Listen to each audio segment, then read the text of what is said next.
શુદ્ધ જ્ઞાન અદ્ભુત વાત છે. જ્ઞાન ન બતાવ્યું,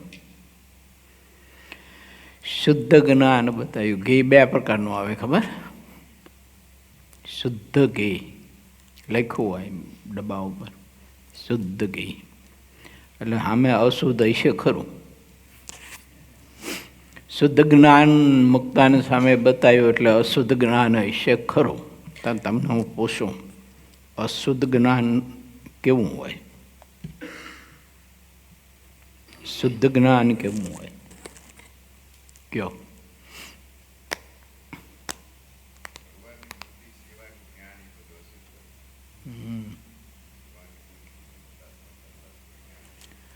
જો એ તો ખરું, મહારાજની મૂર્તિના સંબંધ સિવાય, મહારાજના એવા મુક્ત પુરુષોના સંબંધ સિવાય જે સુખ આપણે માનીએ છીએ,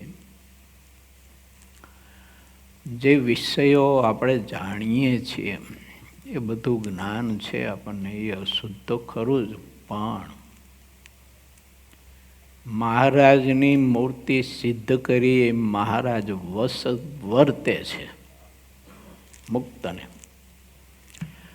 તો પણ તે મુક્તનું એનું પણ માન કે અભિમાન નહીં, એને શુદ્ધ જ્ઞાન કહેવાય. સિદ્ધિનું પણ મૂર્તિની સિદ્ધિ વસ્ત્યા ભગવાન એને વર્તે છે, તો એનું માન નહીં. ગોપીના 3 ભેદ બતાવ્યા ને સારંગપુરના 15માં, મુગ્ધા, મધ્યા ને પ્રૌઢા. એ 3 ભેદમાં પ્રૌઢાનું જે લક્ષણ બતાવ્યું છે ને, એ શુદ્ધ જ્ઞાન છે. એમાં મહારાજે બતાવ્યું છે કે પોતાની સરખી ગોપી હોય. ગોપી એટલે મુક્ત. કોઈ સ્ત્રી, ગોપી એટલે કોઈ સ્ત્રી નહીં સમજતા, મુક્ત. તો મુક્ત સ્થિતિને પામેલો આત્મા, એને કોઈ પ્રત્યે રાગ દ્વેષ, બીજો ભગવાનની ભક્તિ કરતો હોય એ જોઈને એની ઈર્ષા થાય, આવું ન થાય. એ પ્રસન્ન રહે. બીજો ભક્તિ કરતો હોય, સેવા પરિચર્યા કરતો હોય, એ દર્શન કરીએ ને પોતે પ્રસન્ન રહે. શુદ્ધ જ્ઞાની પુરુષ. મહારાજ સિવાય બીજું કંઈ ઈચ્છે નહીં. બહુ અદ્ભુત મુક્તાનંદ સ્વામીએ આપણે વિચારો આપ્યા છે કે સંત સમાગમ કરી અને એવું શુદ્ધ જ્ઞાન પ્રાપ્ત કરો. તમારું લોકો ગમે તેટલું બરું બોલે, ગાયડો ભાંડે, ગમે તેટલું અપમાન કરે, પરંતુ તમે ત્યાં મૌન રહી અને ભગવાન શ્રી હરિનું સ્મરણ કરો, ભક્તિ કરો. જવાબ સામે ન આપો. વાણીનો વિવેક પ્રત્યેકે રાખવો જોઈએ. વાણીના વિવેકના અભાવે આખું જગત ખંડાય છે, દુઃખી થાય છે. એકાદા બીજાને વેર બંધાય છે, એકાદા બીજાને ખોટી ગ્રંથિઓ બંધાય છે. શબ્દ યુદ્ધ ભયંકર છે.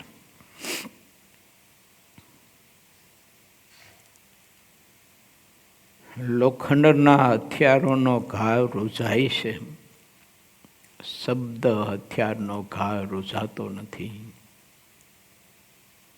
આંધળાના આંધળા જેટલું જ બોલાણું આખું મહાભારત સર્જાણું એમાંથી. આ તો સતી હતા, એનું સતીત્વ તો આકાશને આંબી જ આવ્યું હતું. જે સતીત્વના પ્રકાશને, પ્રભાવને કંઈક કંઈક બ્રહ્માંડોના બ્રહ્માંડો બાળીને ખાક કરી નાખે આટલી તાકાત ને શક્તિ હતી. આટલી શક્તિ અને તાકાત ને એટલો પ્રકાશ સૂર્યના તેજને પણ ઝાંખું કરી શકે. તેમ છતાંય આંધળાના આંધળા જ હોય આટલા શબ્દ બોલાયા. એમાં કેવી ઉપાધિ આવી. સતી મૌન રહ્યા હોય તો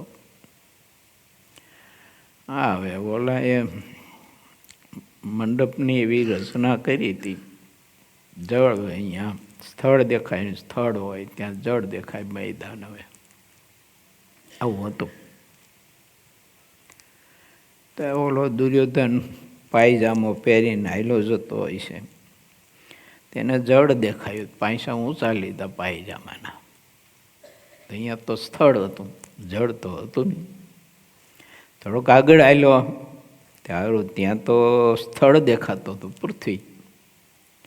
પાયજામાના પૈસા હેઠા મૂક્યા તે પલડા, કારણ કે અહીંયા તો જળ હતું. આટલી વાત આટલું જોયું અને સતીજી બોલ્યા. ત્યાં મૌન રહ્યા હોય તો સારું હતું. હું ને તમે બોલીને બહુ બાપતા હોય છે. આપણે વિવેક માણસને બોલવાનો હોતો નથી. સમય, કાળ, અવસ્થા, વ્યક્તિ, સ્થાન બધું જ લક્ષ્યમાં રાખીને બોલાય. શબ્દ એ નહીં જોય, પણ સામે વ્યક્તિ કોણ છે? કોઈ મોટો રાજા હોય, કોઈ ભગવાનના મોટા સત્પુરુષ હોય, ભક્ત હોય, માતા પિતા હોય, કોઈ સ્વજન હોય, કોઈ પ્રતિષ્ઠિત મનુષ્ય હોય. આપણે જાણતા હોય કે આ દારૂડિયો છે, પણ પ્રતિષ્ઠિત માણસ છે, તો આપણે એને સ્વભાવિક છે ન કહેવાય. દારૂડિયો એવું કહેવાય નહીં ને. કેમ? સમાજમાં પ્રતિષ્ઠિત છે. શ્રીજી મહારાજે શિક્ષાપત્રી અને વચનામૃત ગ્રંથમાં મને ને તમને આ બધો જ વિવેક શીખવો છે, પણ એ વિવેક રાખે કોણ? શુદ્ધ જ્ઞાન હોય એનામાં આ વિવેક હોય, વાત સત્ય હોય. પણ શિક્ષાપત્રી ના પાડે છે કે પોતાનું ને પારકો અહિત થતું હોય તો સત્ય વચન હોય તો પણ ન બોલો, મૌન રહો. વાત સાચી, ખોટી નથી, સાચી હોય પણ ન ઉચ્ચારાય. પછી વ્યક્તિ કોણ છે એ પણ વિચારવું જોઈએ. નાના બાળકને જે શબ્દથી આપણે કહી શકીએ ઉકારે તુકારે, એમ કોઈ મોટા પુરુષ આપણાથી હોય, ઉંમરથી, સ્થિતિથી, ભજનથી, જ્ઞાનથી, સમાજથી. આમ માણસ નાનો છે પણ સમાજે એને મોટો આપી છે, પ્રતિષ્ઠિત છે. તો પછી આપણે એને ઉકારે તુકારે ન બોલાવાય. શાસ્ત્રો ના પાડે છે. એટલે મુક્તાનંદ સ્વામી કહે છે કે સત્પુરુષનો સમાગમ કરીને શુદ્ધ જ્ઞાન પ્રાપ્ત કરો. મુક્તાનંદ સ્વામીનો પ્રશ્ન સારંગપુરનું પહેલું, મહારાજ આ જીવને વિષય વાસનાની નિવૃત્તિ થવાનો ઉપાય વૈરાગ્ય છે કે ભગવાનને વિશે પ્રીતિ છે? મહારાજે પ્રત્યુત્તરના સંદર્ભે વાત બતાવી છે કે વિષયની નિવૃત્તિ થયાનું કારણ તો આત્મનિષ્ઠા છે અને ભગવાનને વિશે પ્રીતિ છે, પણ જ્ઞાન સહિત પ્રીતિ. જગત દેખાતું મારી તમારી દ્રષ્ટિએ દેખાતો આકાર માત્ર બધો વિકારથી ભરેલો છે. આને જ્ઞાન કહેવાય. અને એનો આપણે ત્યાગ કરી શકીએ ને એનો મોહ ન રહે, એની આસક્તિ ન રહે, એને શુદ્ધ જ્ઞાન કહેવાય. ઘણી વખત આપણે વિષય જાણતા હોઈએ પણ વિષયની આસક્તિ છૂટતી ના હોય. આપણે ભોગવતા હોઈએ પણ એ ભોગવવાનું છૂટતું ન હોય. એમ જાણતા હોઈએ કે આ ભોગવવા જેવો પદાર્થ નથી, ન ભોગવાય, આવું કર્મ ન કરાય. ઘણા બધા સ્ત્રી પુરુષો પરસ્પર એકાદા બીજા જાતીય સુખ ભોગવતા હોય, ના ભોગવાય એને ખબર હોય પણ તોય ભોગવે. કેમ? શુદ્ધ જ્ઞાન નથી. જ્ઞાન છે, જાણે છે કે પર સ્ત્રી સાથે વ્યભિચાર ન કરાય, પર પુરુષ સાથે વ્યભિચાર ન કરાય, જાણે છે પણ શુદ્ધ જ્ઞાન નથી, છૂટતું નથી. ભગવાન સ્વામિનારાયણે મુક્તાનંદ સ્વામીના પ્રશ્નથી આપણને સૌ કોઈને આ પવિત્ર સંદેશો આપ્યો છે કે દેખાતું બધું જે કંઈ આકાર માત્ર બધા જ વિકારથી ભરેલા છે, માટે એનાથી દૂર રહો. મહારાજે લખ્યું છે અંત્યના 33માં બતાવ્યું છે. મહારાજ કે ગોરધનભાઈ જેવો સમાધિનિષ્ઠ પુરુષ હોય અને વિષયનો યોગ કરવા માંડે, મહારાજ કે એનું ઠાર ન રહે. તો હું તમે કઈ વાડીના મોરા કહો.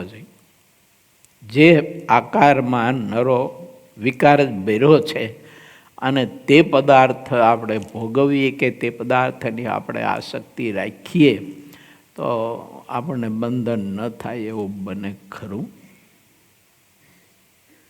મહારાજે દ્રષ્ટાંત ગોવર્ધનભાઈનું આપ્યું. વિષય જાણે છે એને જ્ઞાન કહેવાય, અને વિષયમાં રહેલો વિકાર અને દુઃખ એને જાણીને એનો ત્યાગ કરી દે. કેવી રીતે? તો મહારાજે દૃષ્ટાંત આપ્યું કે જેમ મળનો ત્યાગ કર્યા પછી એનો સંકલ્પ નથી થતો, એવું મહારાજે દૃષ્ટાંત આપ્યું છે. એમ જે વિષયનો ત્યાગ કર્યા પછી સંકલ્પ સુધા ન થાય, મહારાજ કે એને ત્યાગી કહીએ.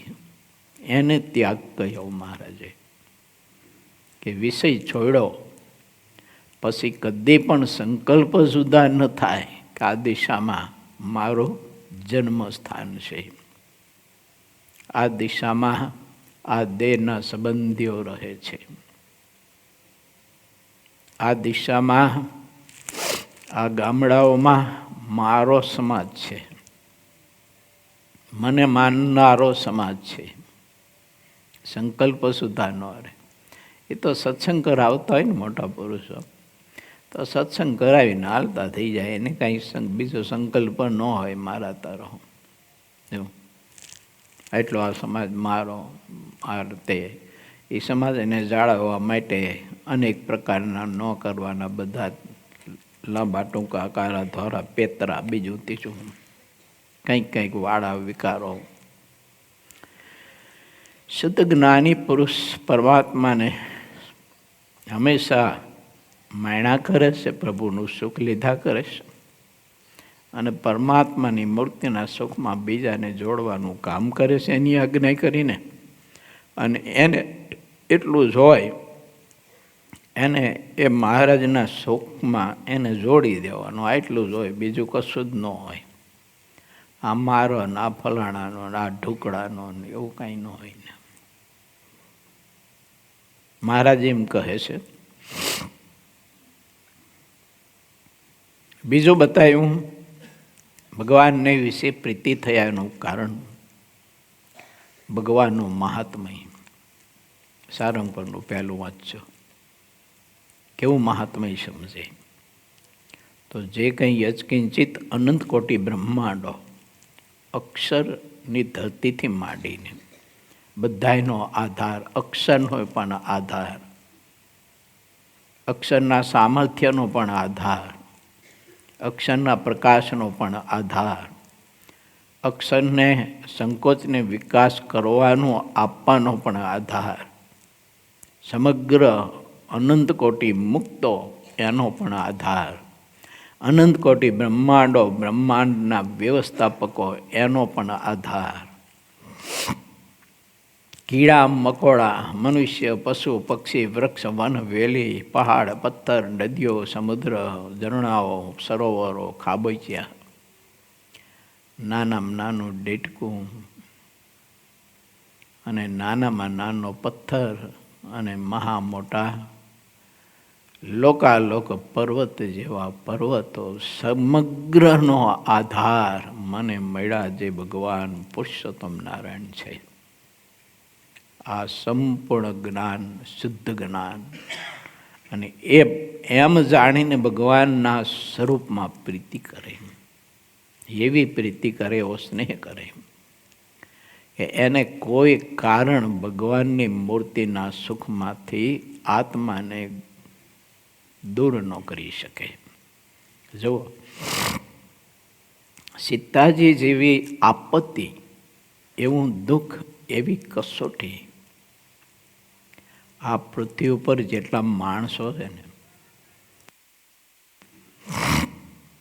આ ખાલી એક પૃથ્વીની વાત નહીં, 14 લોકની આ પૃથ્વી, 14 લોકના 14 પ્લેટો, એના ઉપર રહેલો માનવ સમાજ, દેહધારીઓ, એના બધાના દુઃખ ભેગા કરીને ઓગાળો ને, અને એમાંથી એક તમે કૃતિ બનાવો ને, તો સીતાજીના દુઃખ ને વિપત્તિ અને કસોટીની પાસે એક બાજરીના દાણા જેટલી ગણતરી ન થાય.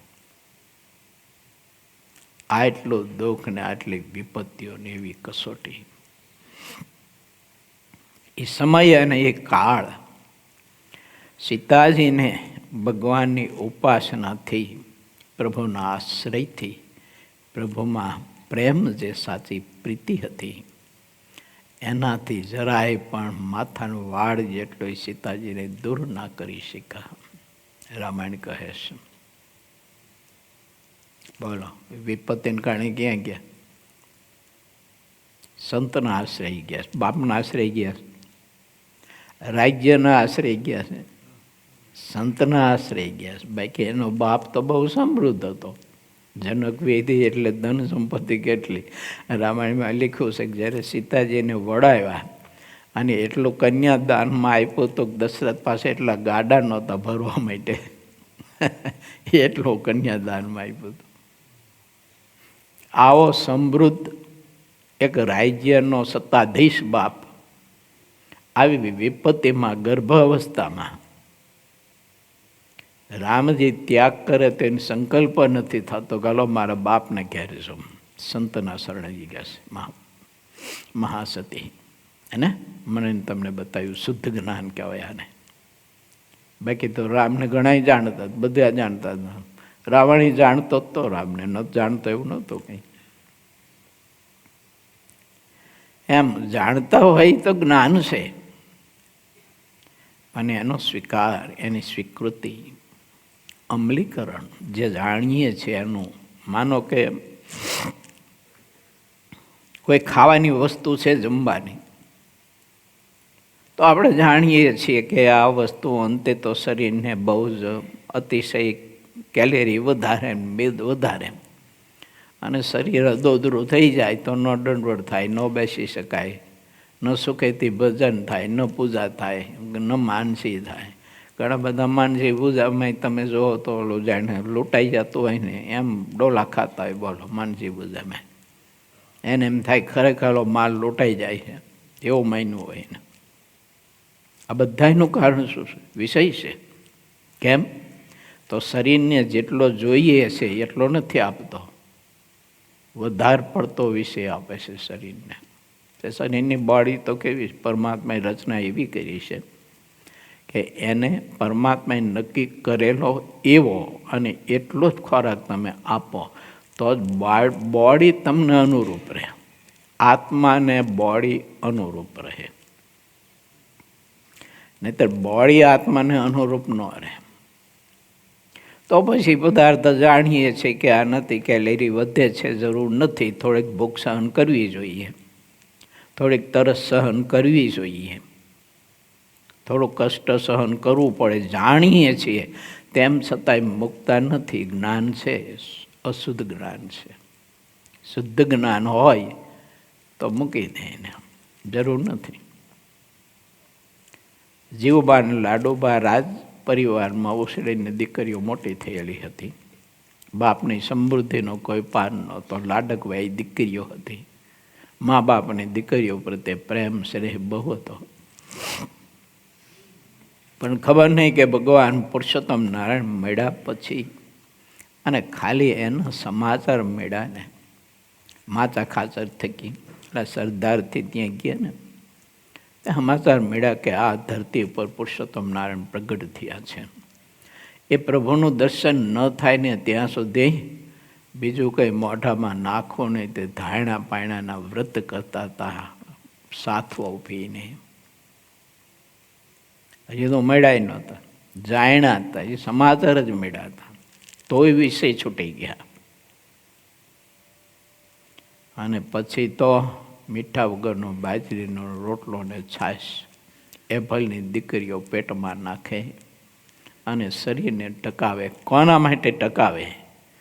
તો આપણા ગુરુદેવે કહ્યું એમ મેં તો દેહ ધૈર્યો છે તમ કાજ રે સગપણ તમ સાથે. પુરુષોત્તમ નારાયણ માટે દેહને ટકાવે શુદ્ધ જ્ઞાન માટે. આપણે મારે ને તમારે વધારે વિચારવું, તમારે કરતાં મારે વધારે વિચારવું જોઈએ. જાણીએ છીએ ને છૂટતું નથી. જ્ઞાનની અશુદ્ધિ છે તો પકડો મુક્તાનંદ સ્વામી જેવા સંત, એના ચરણ પકડો. કેમ? એ નિર્મોહી છે. મારે ને તમારે મોહથી મુક્ત થવું હોય તો જેનામાં મોહ હોય એના પગ પકડવાથી નિર્મોહી ન થવાય. તો મોહનું કારણ શું બતાવ્યું મહારાજે? પ્રથમના પહેલામાં મોહનું કારણ શું બતાવ્યું? પંચ વિષયની આસક્તિ. શું બતાવ્યું? મોહનું કારણ છે પંચ વિષયની આસક્તિ.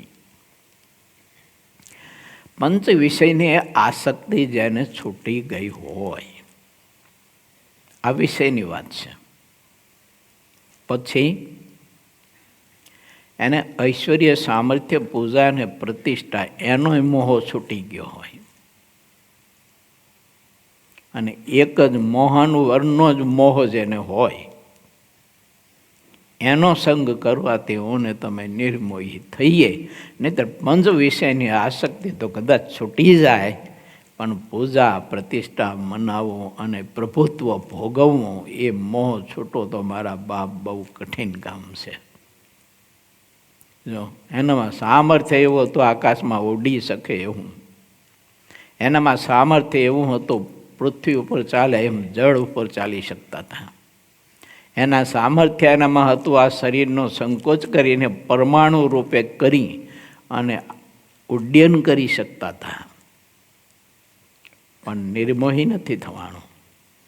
આવા ઇતિહાસો છે ભાગવતજી આદિ અનેક પુરાણોમાં, અનેક પ્રસંગો છે. માટે વિચારીએ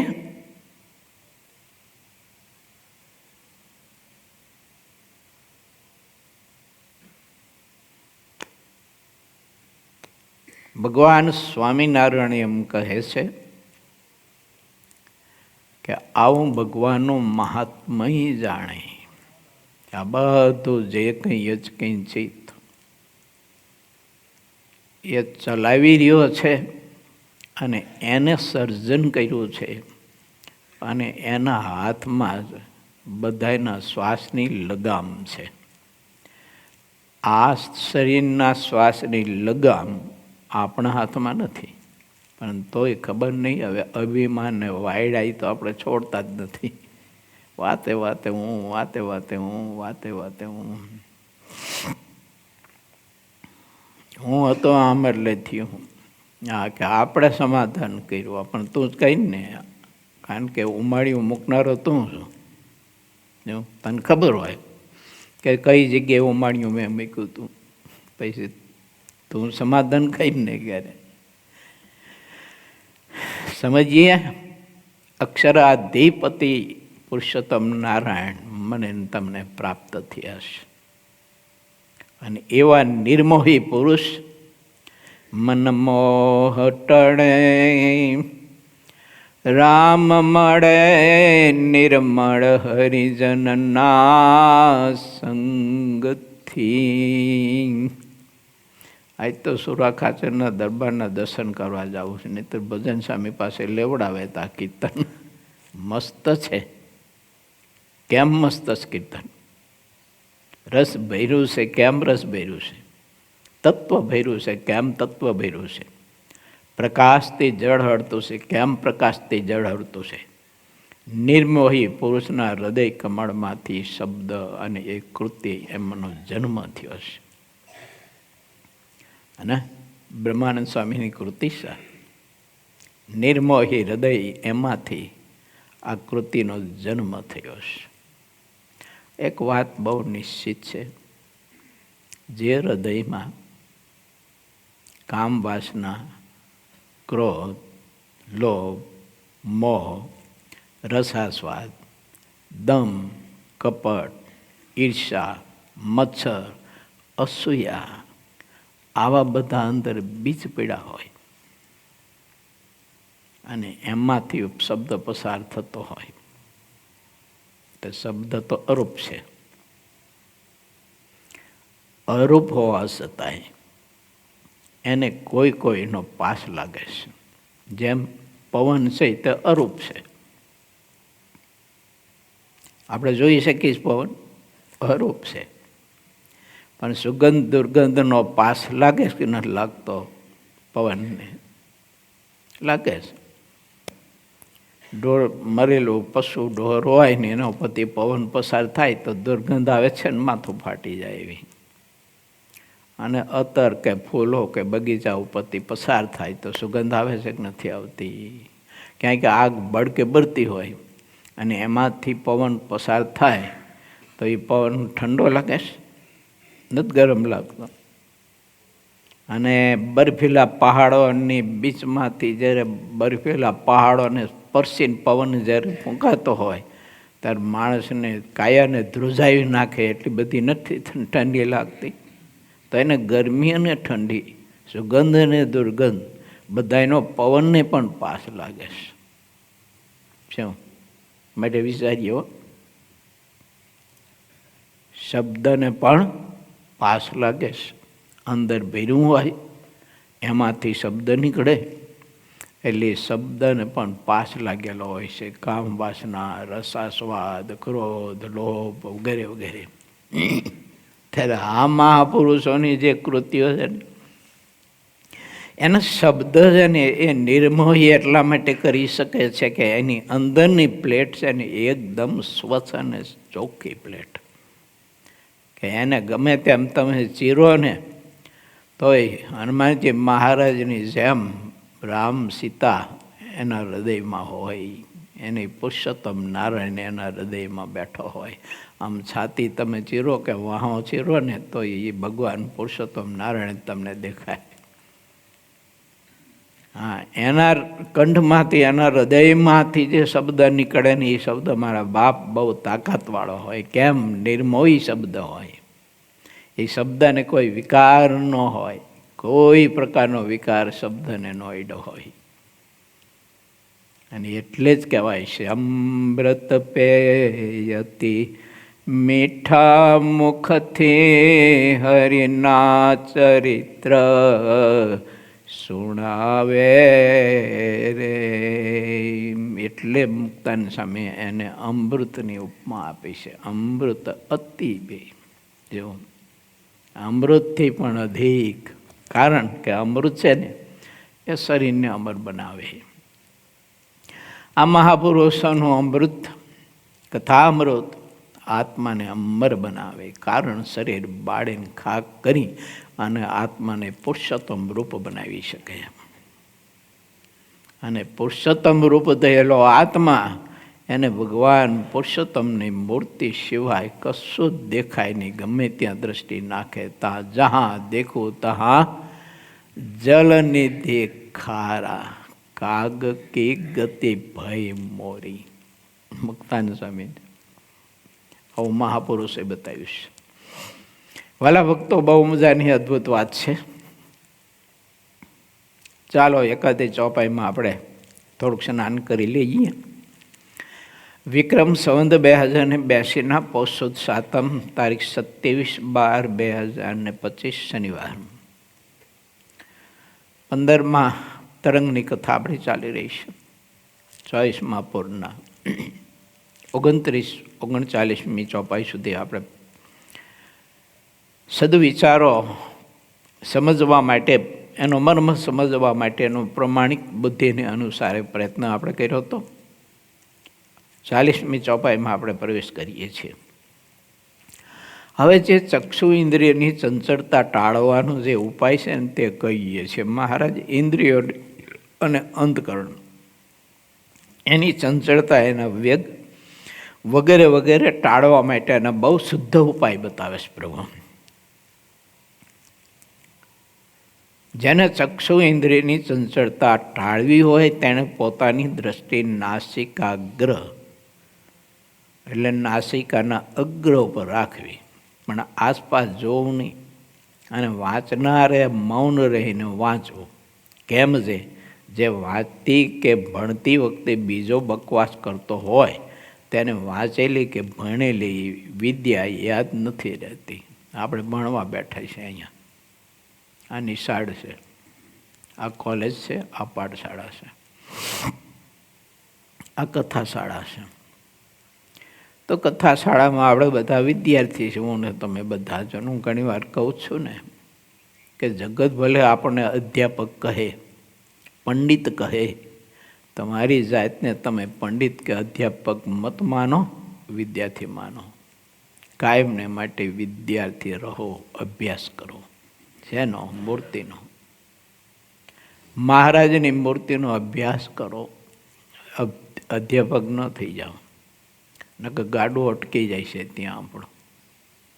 વિદ્યાર્થી રહો. મહારાજ એમ કહે છે કે ભણનારો, વાંચનારો અને સાંભળનારો મૌન રાખે. અને જે અભ્યાસ કરી છે જે વિષયનો, તે વિષયમાં આપણી સમગ્ર ઇન્દ્રિયો, અંતકરણ, સમગ્ર શક્તિ બધી એમાં કેન્દ્રિત કરવી પડે. અને એકાગ્રતા કહેવાય. દાદો છે ને આ કથા મુક્તાનંદ સ્વામી પાસે હાથ જોડી અને અતિશય ખપ રાખી અને કથા સાંભળે છે. આ જે કથા આપણે રોજ સાંભળી છે ને એ મુક્તાનંદ સ્વામીના મુખ કમળથી એભલનો દીકરો હાથ જોડી અને નિત્ય કલાકો સુધી, ખબર નહીં.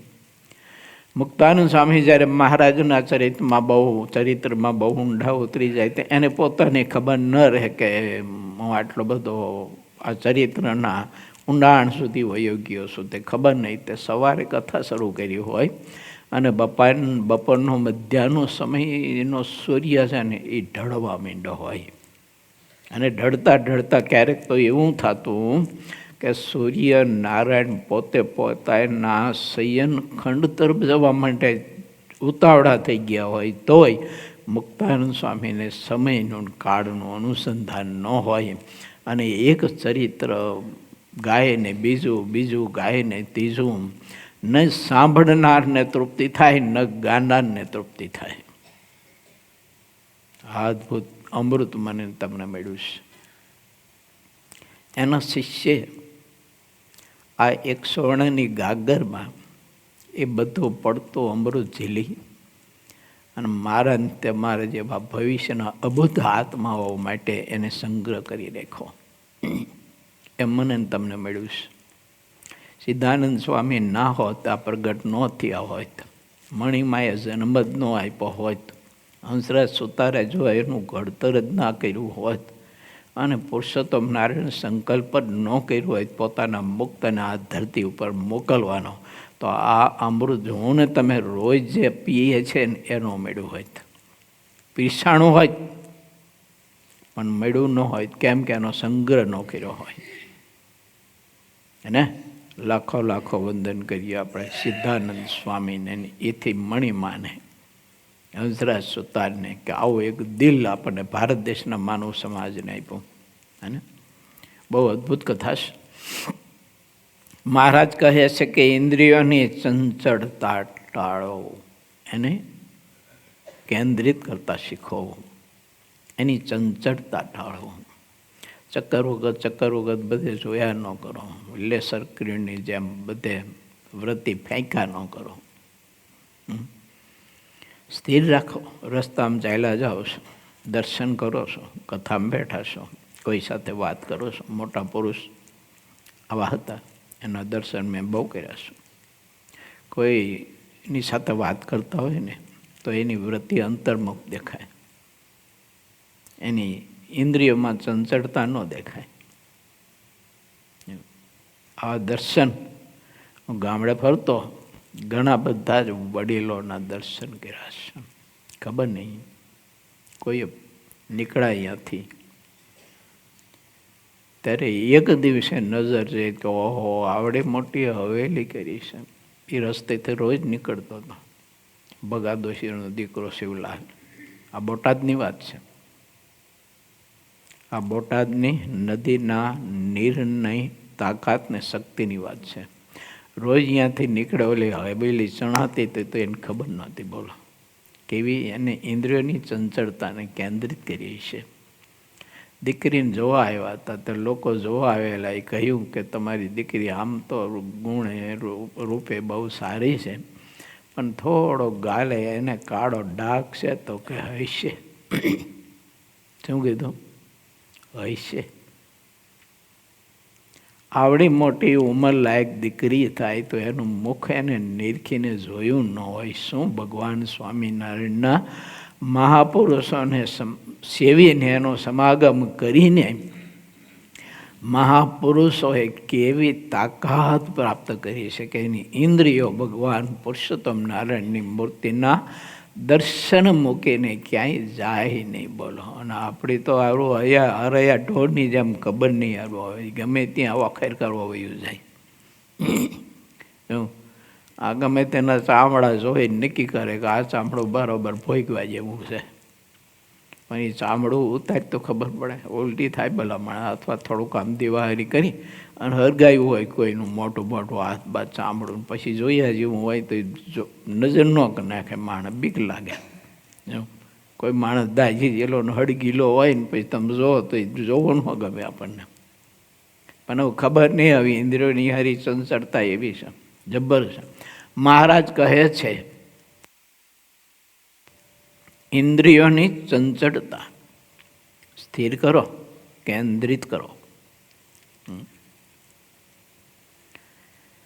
અને જે સૂતા સૂતા વાંચે છે તેમાં તેટલો પ્રમાદ જાણવો. કોઈ પણ કાર્ય કરે તેમાં કોઈની શંકા મર્યાદા ન રાખે, અને ત્યાગી થઈને પણ જે સ્વેચ્છાચારી થઈને વર્તતો હોય તે પ્રમાદમાં ખપે છે. તેમાં ક્યારેય સંતના ગુણ આવતા નથી.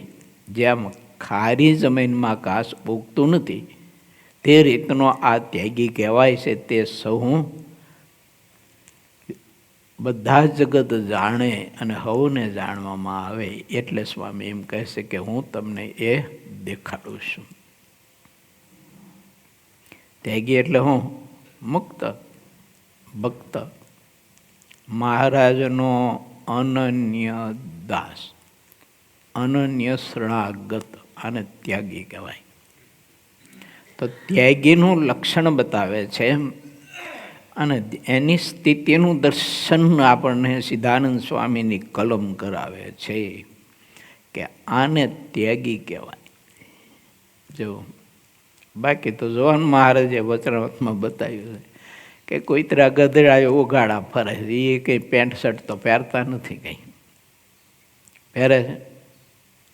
આ તો પશુ પક્ષી થોડાક પેન્ટ શર્ટ પહેરે, એ ઉગાડા ફરે છે. એમ ઉગાડા ફરે જો બ્રહ્મરૂપ થવાતું હોય અને પરમાત્માને પામી જવાતું હોય તો પછી પશુ પક્ષી બધા પામી જાય ને. એનો ત્યાગ તો જબરજસ્ત આપણા કરતા. લો અમારા કરતાં એનો કૂતરાનો બધાનો ત્યાગ તમે જોવો તો જબરજસ્ત. આટલી ઠંડી હોય તો એ કાંઈ ધાબરો બાબરો ઓઢે નહીં, કાંઈ ગાતડિયું વારે નહીં. અમે જોવાનું ગાતડિયું બાતડિયું વારીને ટોપ્યું રાખીને કંઈક કર્યું તમારું. અને જમવા માટે પતર રાખી, તોમડા રાખી લાકડાના, અને એને તો તમે સાઈડમાં નાખો તો સાઈડમાં, રોટલો ઉકેળા ઉપર નાખી દો તો ઉકેળા ઉપર, ધૂળમાં નાખો તો ધૂળમાં. તો પછી અમારા કરતાં એ ત્યાગી વધારે કહેવાય કે ન કહેવાય? જબરજસ્ત ત્યાગ કહેવાય કે ન કહેવાય?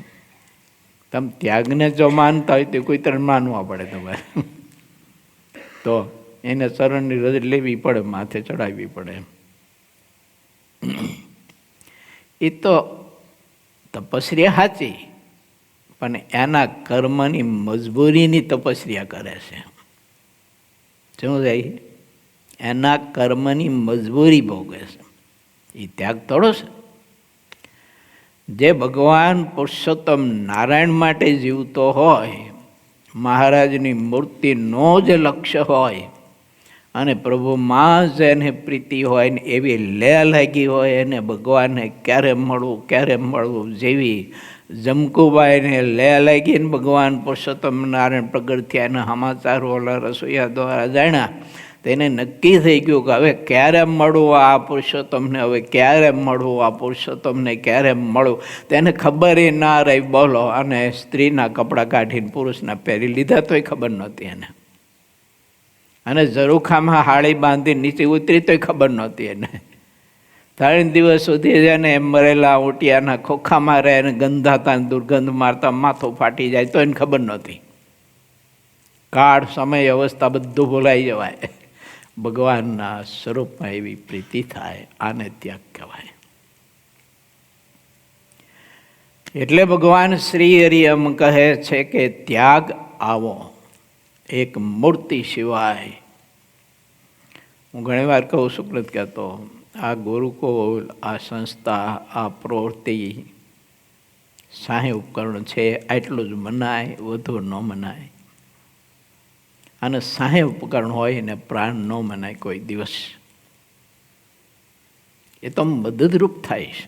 આપણે કોઈ વાત લોકોને સમજાવી હોય ને તો આપણે દૃષ્ટાંત આપીએ ને. આ કેરી બહુ મીઠી મધ જેવી, એમ દૃષ્ટાંત આપીએ છીએ. દૃષ્ટાંત છે, સિદ્ધાંત ન હોઈ શકે. સિદ્ધાંતને સમજવા માટે દૃષ્ટાંત હોય. જો તો પછી કેરી મધ જેવી છે, અને મધ જેવી હોય તેને કેરી કેમ કહેવાય? તો તેને મધ કહેવું પડે ને. દૃષ્ટાંત છે, સિદ્ધાંત ન હોઈ શકે. સિદ્ધાંતને સમજવા માટે આધાર હોઈ શકે. એ રીતે આ બધું પૂરક છે. માનો કે હું ને દિવ્યેશ્વર સ્વામી અમે 2 જતા સંતમાં, અને ત્યાં રહેતા. સીતા દરવાજે મંદિર છે ધાંગધ્રામાં, ત્યાં નાનું એવું મંદિર. હવે એ મંદિરમાં રહેતા હતા ને આવા મોટા ઉત્સવો કરવા હોય ને આવી રીતે કથાઓ કરવી હોય, અને આ 1200 1250 વિદ્યાથી રાખીને સંસ્કાર આપવા જ થાય. અમારે રહેવાય નહોતું, મંદિરમાં જાતા પડ્યા રહેતા હતા. અમે ત્યાં મસરિયાને બહુ પાયણા કરાવ્યા. જો હા, ડગલો બંધ પાયણા કરાવ્યા મસરિયાને. સાહેબ ઉપકરણ છે. બાકી આધાર મૂર્તિ છે. એને ભૂલીને જો આ ગુરુકુળ જઈ લેવું, એને ભૂલીને આ ગુરુકુળ ભોગવું, અને એને ભૂલીને આ ગુરુકુળનો વિસ્તાર કર્યો, તો માનવાનું કે મહા મોટી ન પૂરાય એવી ખોટ જઈએ આપણા જીવનમાં. આના જેવી કોઈ મોટી ખોટ જ નહીં. દૃષ્ટાંતને સિદ્ધાંત ન કરો. સિદ્ધાંત જુદો છે. એમ સિદ્ધાંત એટલે મૂર્તિને પકડવી છે, મૂર્તિમાં પ્રીતિ કરવી છે, તો એમાં બધું સાહે ઉપકરણ છે. માળા, ગૌમુખી, પુસ્તક વગેરે વગેરે, જ્ઞાન, ત્યાગ, વૈરાગ, આત્મનિષ્ઠા, આ બધું સાહે ઉપકરણ છે. પણ ગુણાતીતાન સ્વામીનો સિદ્ધાંત છે કે ભગવાનના સ્વરૂપમાં જો એવી પ્રીતિ ન થઈ તો સ્વામી કે બૃહદ વૈરાગ હોય તેને હું ધોઈ પીવોશ, એમ કહ્યું છે. એને શું કરવાનું? ધોઈ પીવાનું.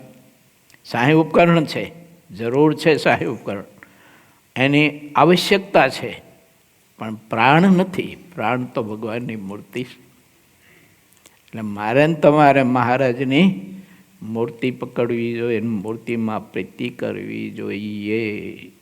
44મી ચોપાઈ સુધી કથા લીધી આપણે. લોયાનો 8મો વચનામૃત છે.